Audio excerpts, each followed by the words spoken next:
Hello and welcome everyone to the final Cotton 2040 Masterclass on climate adaptation.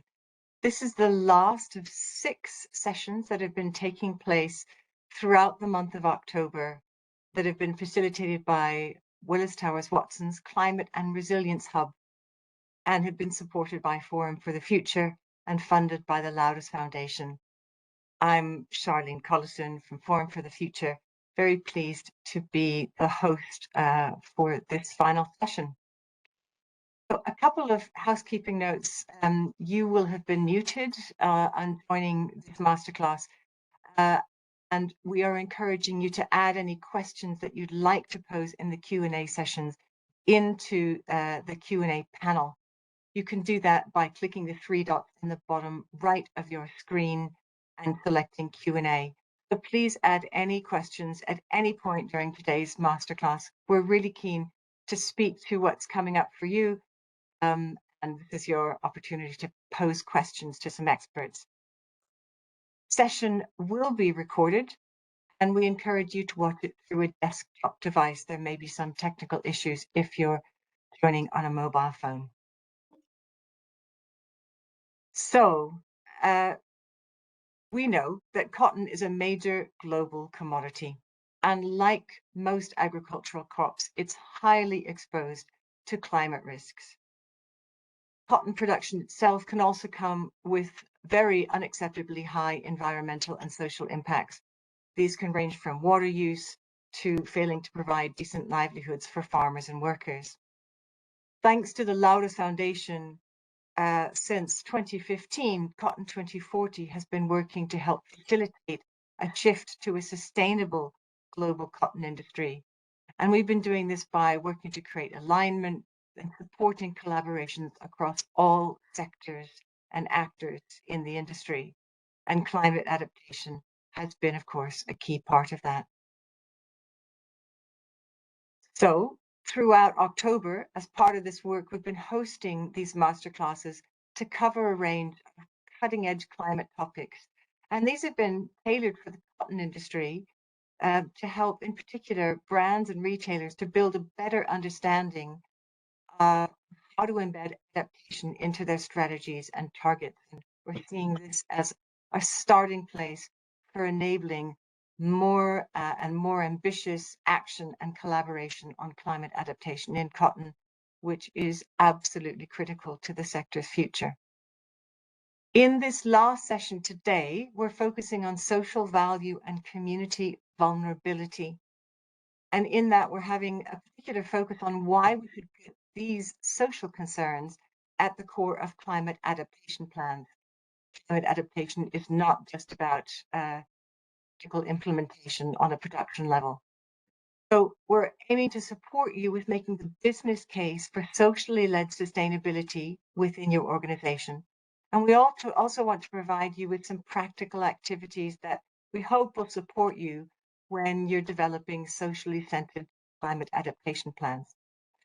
So to explore this topic today, I am joined on this session by Ruth Loftus from WaterAid and by my own colleague, Hannah Caneen. Starting with Hannah's introduction, Hannah is a principal change designer within the Sustainable Value Chains and Livelihoods team. That's my team at Forum for the Future. And she's also the program lead for Cotton 2040 as a global initiative. And Hannah has worked on developing socially led and market inclusive solutions in various agricultural contexts all around the world. Ruth is the senior private sector advisor at WaterAid, and Ruth is bringing to this conversation technical experience in water resource management and stewardship, and she has a lot of experience working directly with the private sector as a project manager and has demonstrated a lot of diplomacy in relationship management, which is really key to this kind of work. So I'm going to hand over to Ruth to kick us off.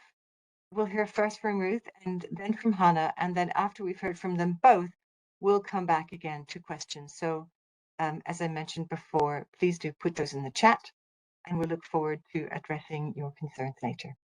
Ruth, over to you.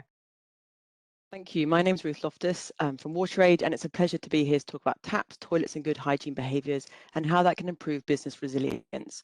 I'm going to use a Pecha Kucha presentation format today, pictures every 15 seconds. So let's see how it goes. It will keep me on time, hopefully. So we have planetary boundaries and finite resources. Water is one of these really scarce resources. There's competition for water from people, environment and business. For WaterAid, we see there's no debate. The UN human right to water and sanitation is imperative. So what's the wash crisis?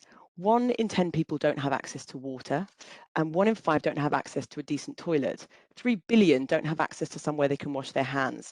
And this is exactly why an organisation like WaterAid exists. So wash intersects every single supply chain. This is the apparel supply chain. Taps, toilets and hygiene intersect at every single stage with the workers in the workplace and in the communities where they are living, which is central. So this next visual illustrates the potential, what I'm trying to explain, with taps, toilets and hygiene interventions, resulting in a ripple effect, resulting in happier, healthier, productive workers, ultimately being good for business and a financial return on investment, which is what businesses want, bang for the buck. So we launched some awesome research this year, 4 sectors, 4 years and 4 countries. These are the lovely partners we did it with, trying to prove the financial return on investment. And we did it in the apparel sector as well, in Bangladesh. These are the results from the apparel sector, from the 3 sectors: reduced absenteeism, decreased medical costs, quality increased, and a projected 10-year return on investment of over $6 return from $1 investment, which is pretty exciting. Climate resilient wash is something we're trying to drive to at WaterAid.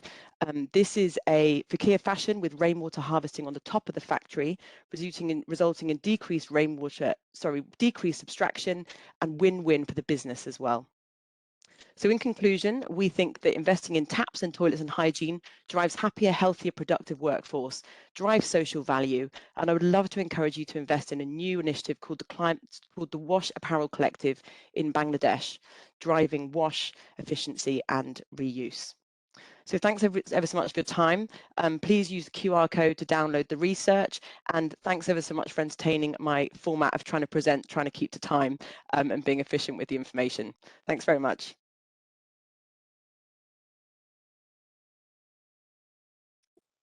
Thanks so much, Ruth. You did very well. And I think everything that you just provided us really demonstrates the myriad of advantages in putting people-focused and context-reflective solutions at the core of your business. The stats that you just gave us, and certainly that bit on return on investment really helps build that business case. So thank you. Of course, it also supports today's conversation. So we're all here today focusing on the requisites so needed in this sector in order to improve the ecological decline that we're facing, as well as improving resiliency across the supply chain and, of course, in your businesses.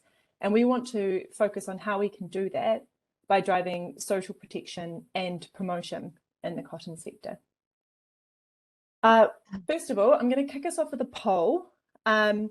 Do feed into these. It's not just about getting a read of the room, but also understanding what the broader sector is focusing on at the moment.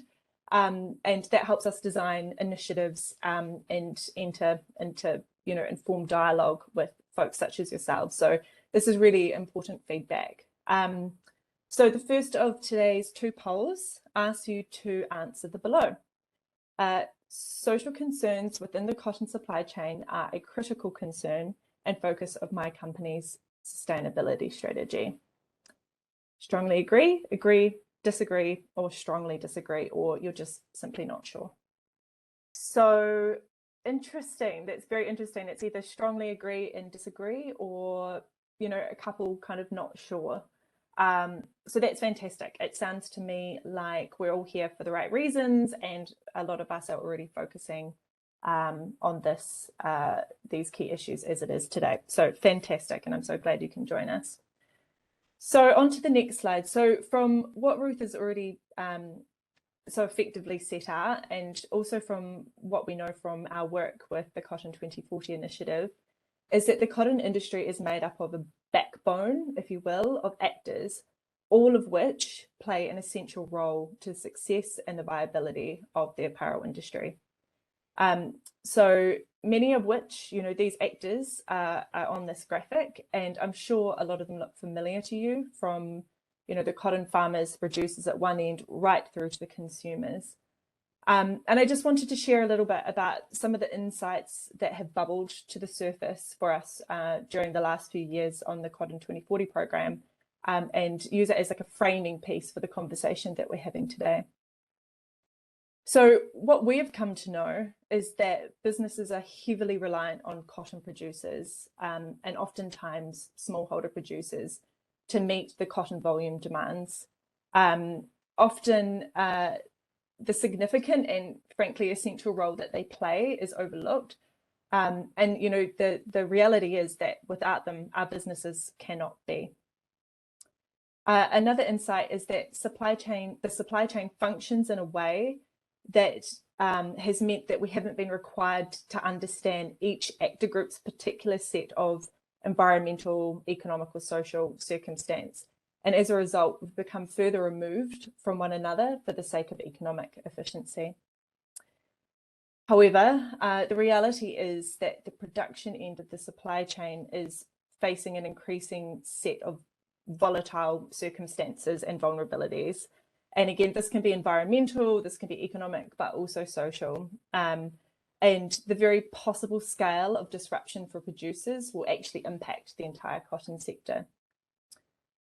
So it's not the nicest way to start a conversation, but it's a really important conversation. And we think that in light of the forthcoming and snowballing climate crisis that we're facing globally, which will only further exacerbate existing vulnerabilities, that we need to start thinking about these points of intersectionality and the interconnectivity of our activities and the decisions that we are making as businesses, as well as the people that work in the cotton industry and their external threats that are impacting and exposing them, and as a result, exposing the entire cotton sector.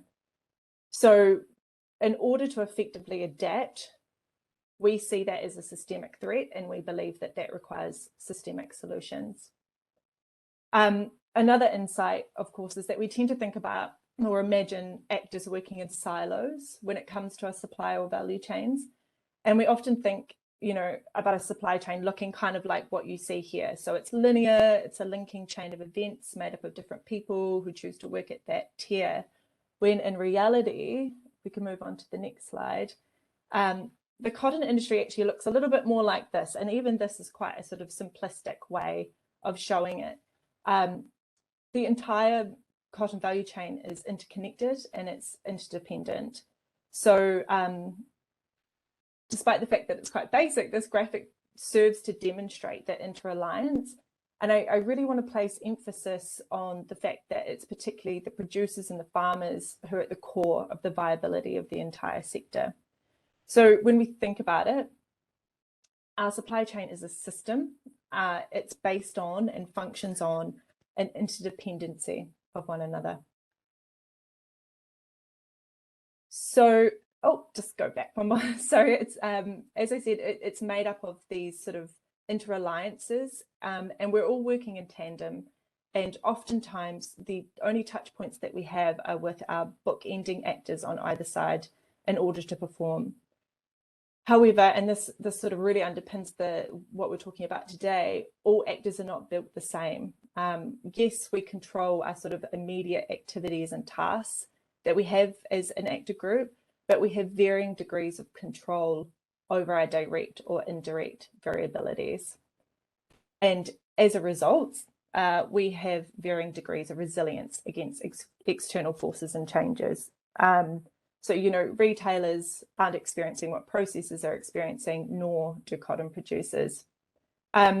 Additionally, the dialogue and the decisions and plans made by some actors, and particularly those actors which have, I guess, louder or more consequential voices, actually really impact the decision-making and resiliency factors being faced by those who hold less power in this dynamic.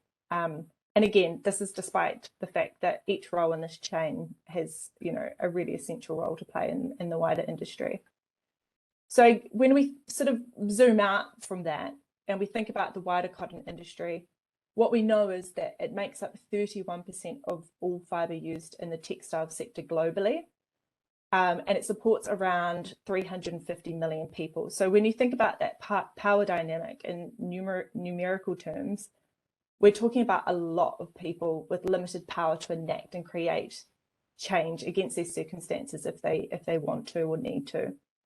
So investing in key social aspects of the production end of the value chain is really an essential ingredient to halting the downward spiral of the most vulnerable, and as ecological collapse continues to be realised. Let's dive into the sort of more socially centred reflections based on the other masterclass topics that we've had. And I also want to walk us into some of the more practical potential pathways to ensuring equity and social value. So next slide.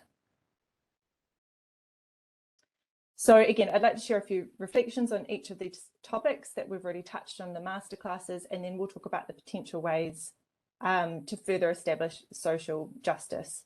I just want to quickly say I really encourage you to send through any questions that you may have.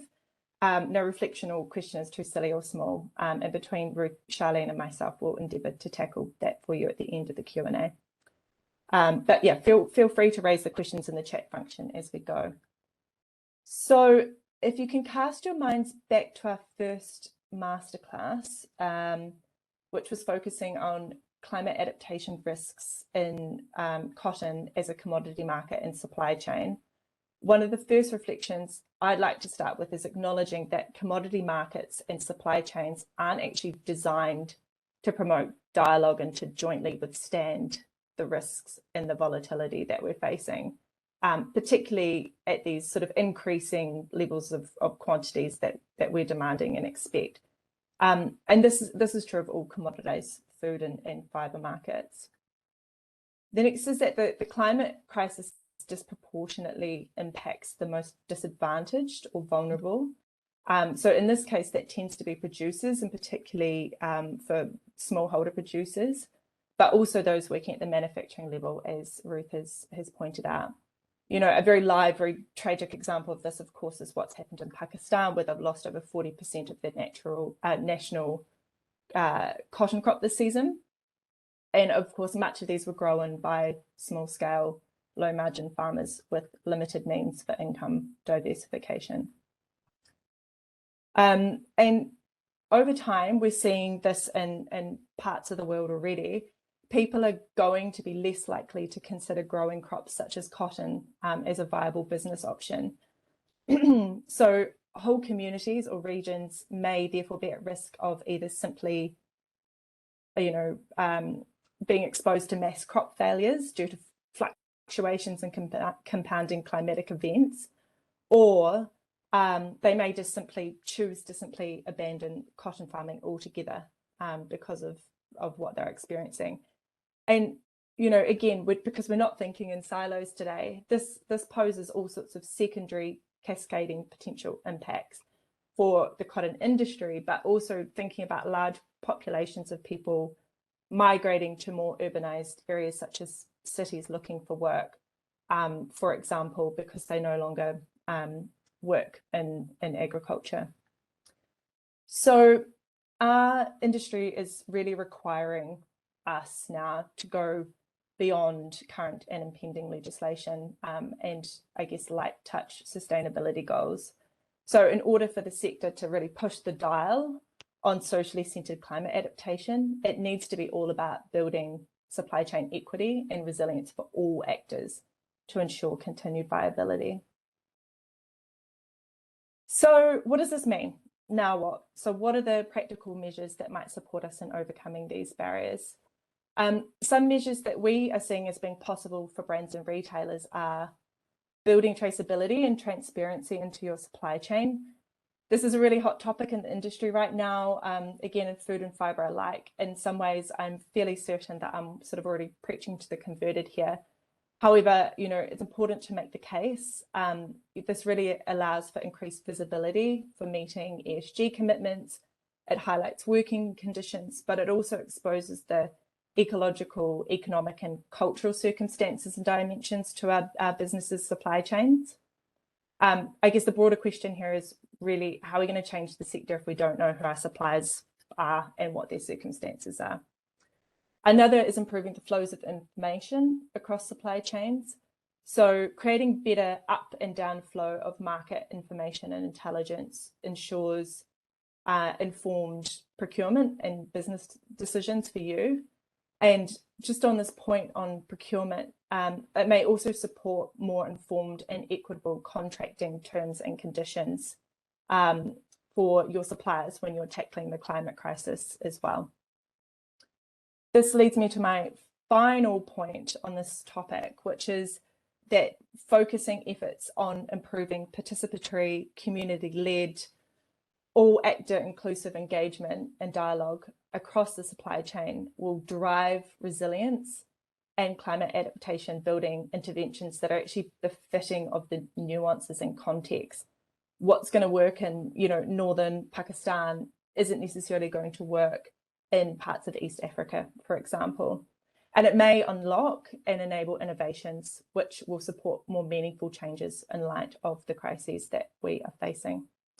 So the practical examples that I've put down here, and again, there's no one silver bullet, but offering flexible and direct contracting from between your tiers can be a key that unlocks the door in many ways, including de-risking loans and making those available for farmers who are wishing to transition to more environmentally replenishing models can be really useful, as well as driving supply chain visibility and improving that dialogue up and down the chain to drive collaborative action.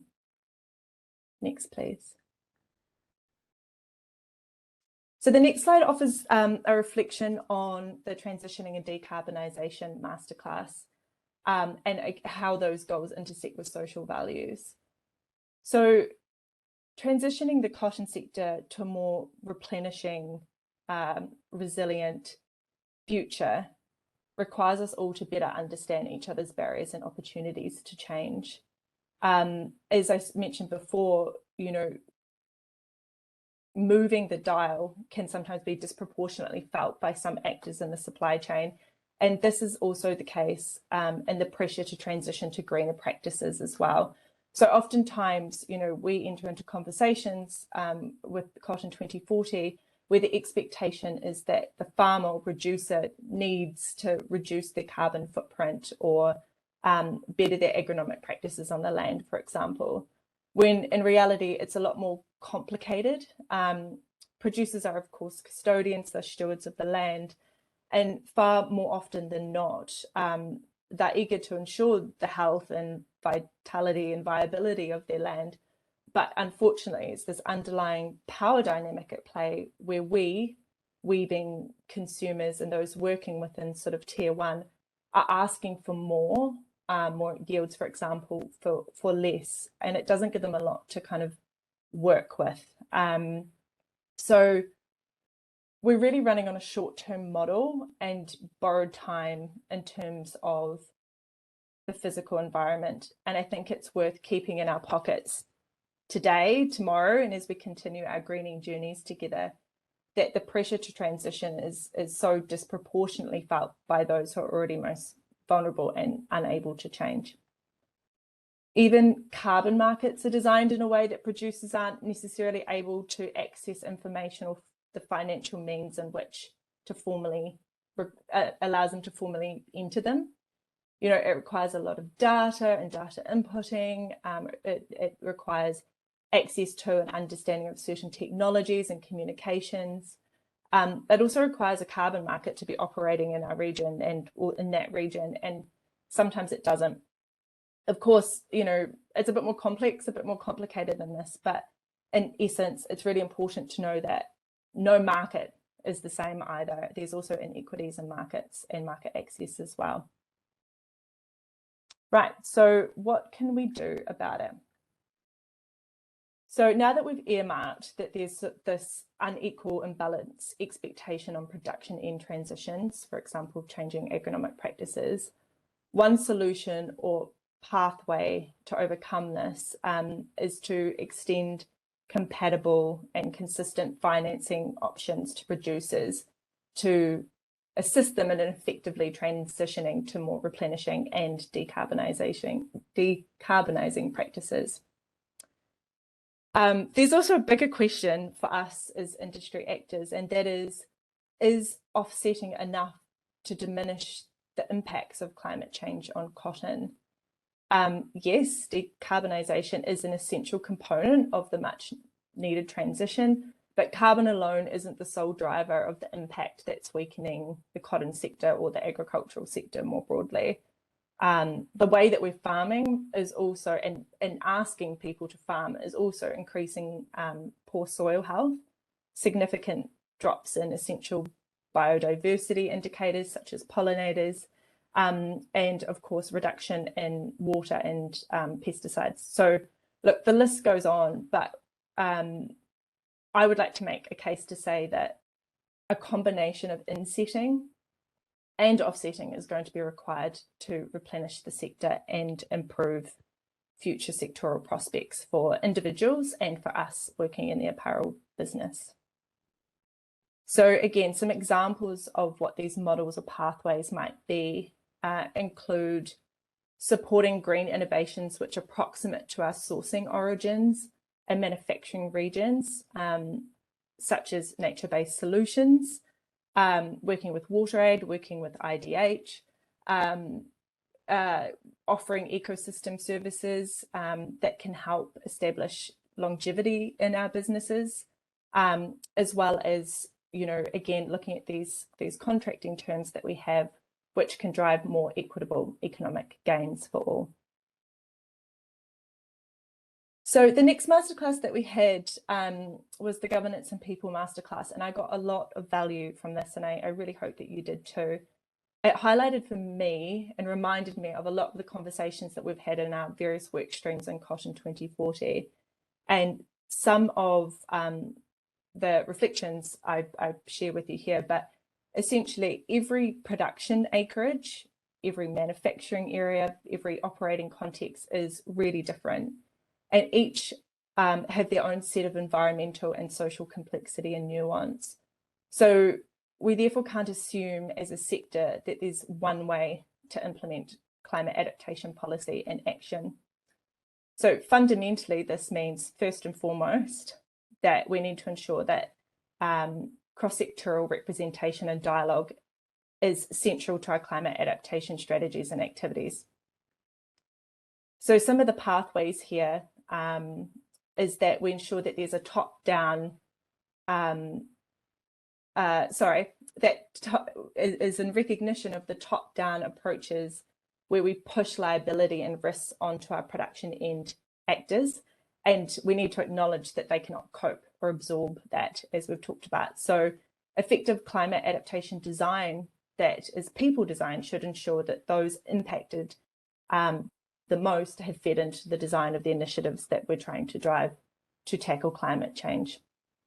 Similarly, meaningful representation and seats at the table in decision-making spaces and governance will really cement effective ongoing strategies and accurate feedback, and just sort of learning and adapting as we go directs energy to where our strategy requires adaptation and ensures that there's sort of an embedding of a sense of buy-in by all actors across the supply chain. On to the next one, please. Then we had the Liability Masterclass, which really highlighted for me the carrot and stick sides of liability. So we can proactively move towards sort of effective and collaborative climate adaptation, or we can be reactive to regulations required of us. Worst case scenario, we can leave ourselves exposed to be slapped on the wrist for failing to adequately respond at all. We here, or as a sector, I think, you know, we are of the belief that being ahead of what's required of us will ensure that we're moving at the rate of urgency and action needed in the sector. It will also allow us as a sector to stabilise and create prosperity and value for more people in our supply chain, and of course that supports our sort of collective future business product prospects and viability as well. And this conversation really acted as a good reminder of the growing urgency for improved human rights and social justice in cotton as well, with the likely direction of travel being that these concerns will continue to become under public policy and legislative scrutiny. So it's so important for us to lift our game as an industry to create transparency around these issues that we're facing. So how might we do this? Again, really pushing for traceability and a closer understanding of our supply chain, and then creating initiatives to target and promote sort of cross-sectorally designed social justice and inclusion, equitable economic engagement, and climate adaptation measures that are representative of those that we are working with. And we believe that that will keep you ahead of regulatory and legislative consumer-led liabilities. And finally, just very briefly, I'll just reflect on the insurance masterclass that we had on Tuesday. They were really good at outlining, I guess, the varying and compounding ecological, financial, social realizations that have undoubtedly reached us all in the work that we're doing in terms of reaching our businesses. And I think it's important to, you know, recognize that this is going to continue unless we radically change. One way to or tool to mitigate that and create some resilience against these multi-hazards is insurance. So parametric or indemnity crop insurance can offer payouts when hardships experience, and the value of that, you know, can't be overstated. So what this could mean for us is key, perhaps more buoyant market players. One pathway is to extend, you know, insurance opportunities and working with context relevant insurance providers to ensure that that's a key part of our supply chain. But you could also work, you know, you could work with some of your sourcing standards to better understand your suppliers' needs in this respect and, you know, work through them as well.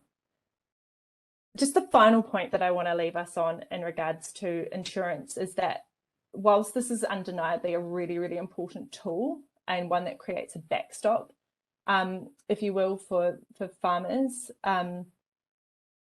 I have this broader question about whether insurance is enough.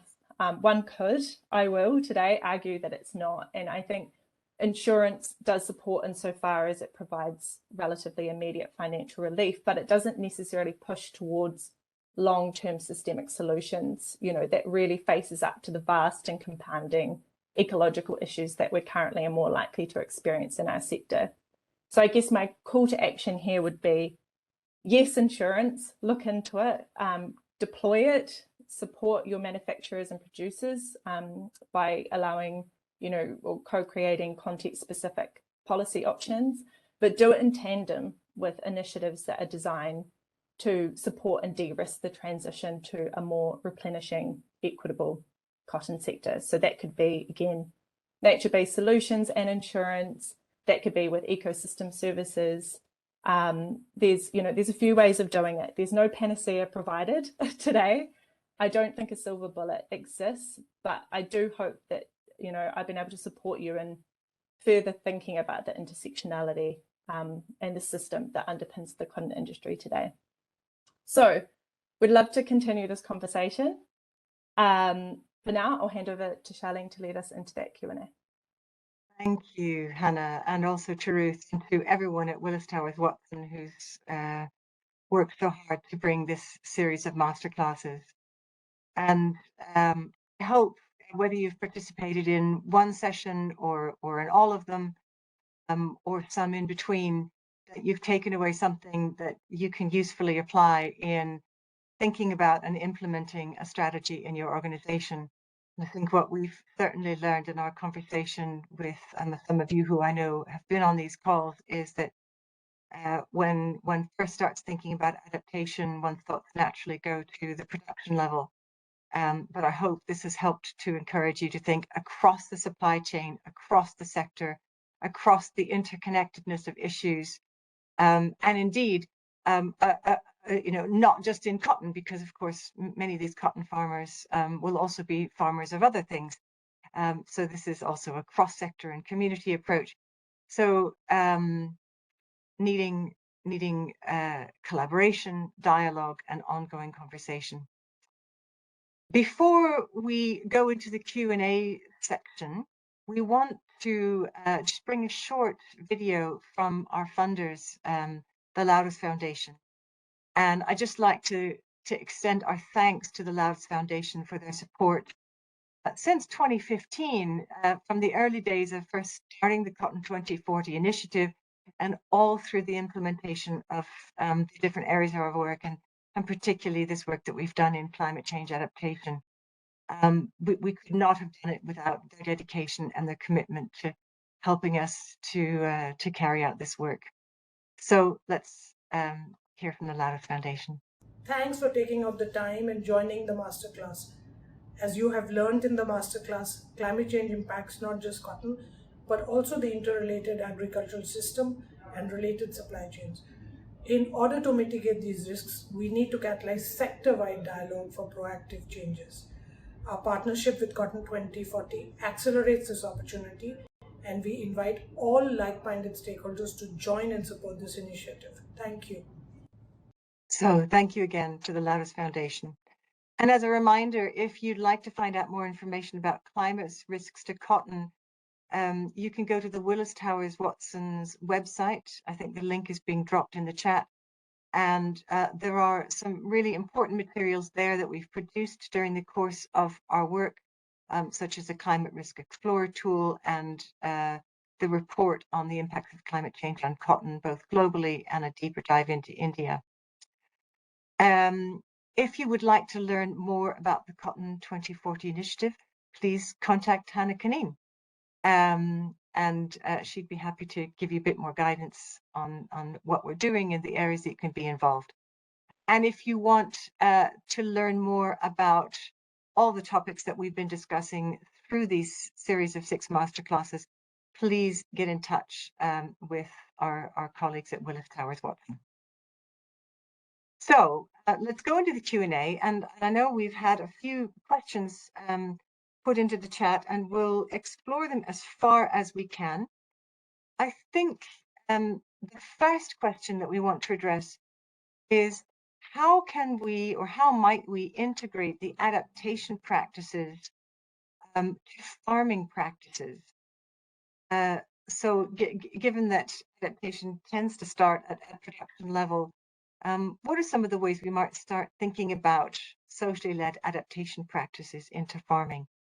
Hannah, do you want to start? And then Ruth, we can hand on to you. Yeah, I'm happy to. And I'll use an example of a model that we're currently piloting in the US, with the intention to hopefully take some of those lessons learned and look at it in other markets as well. So at the moment, we are undertaking a pilot, an ecosystem services pilot in the US, which has sort of 2 touch points.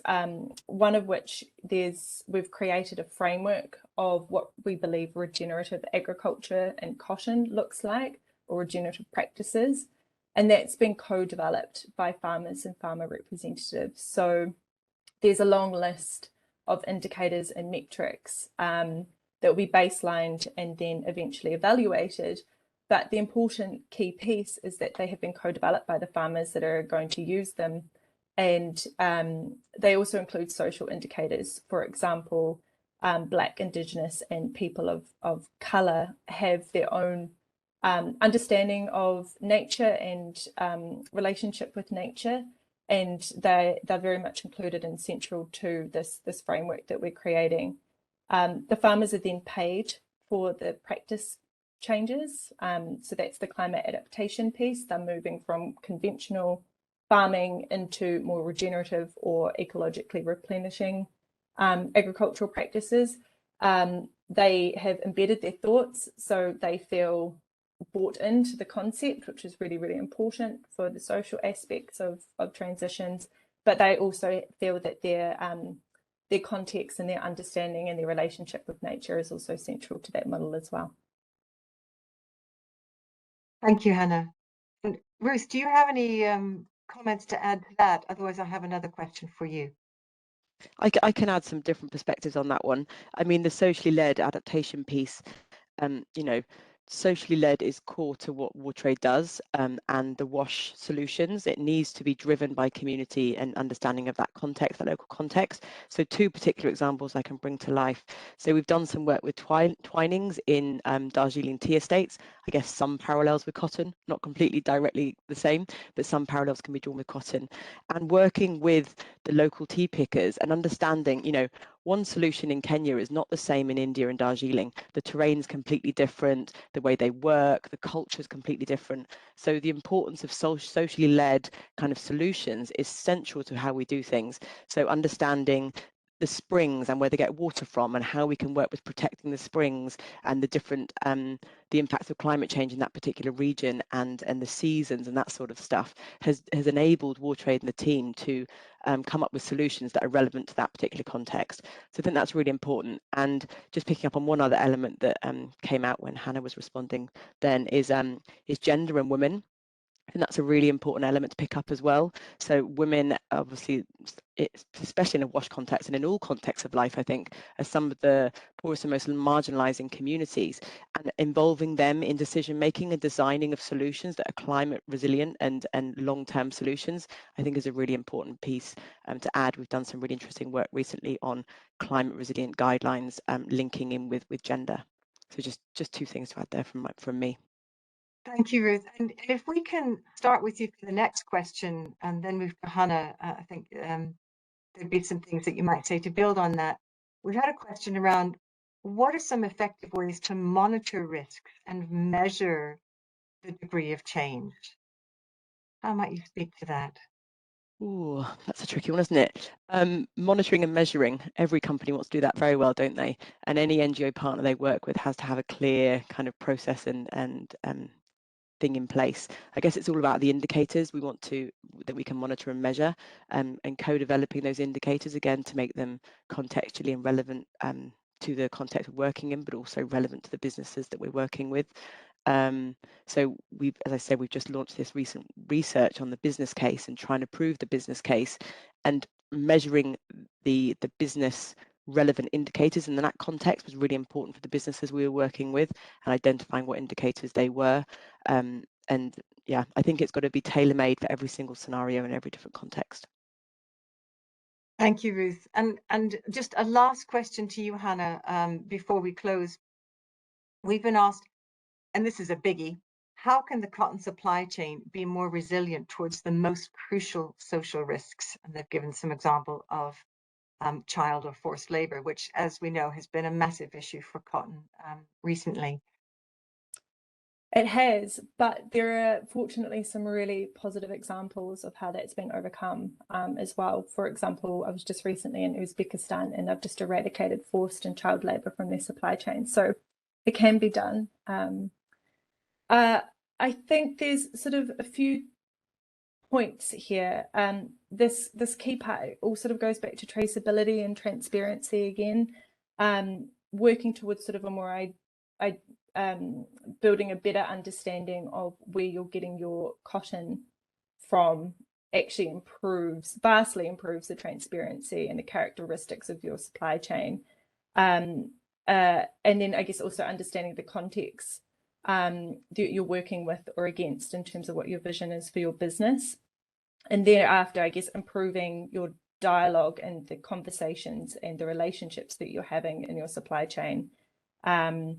You can do this, I guess. There are businesses out there that are kind of set up to help you with this, but there's also some standards out there that are really pushing the dial on these social concerns as well.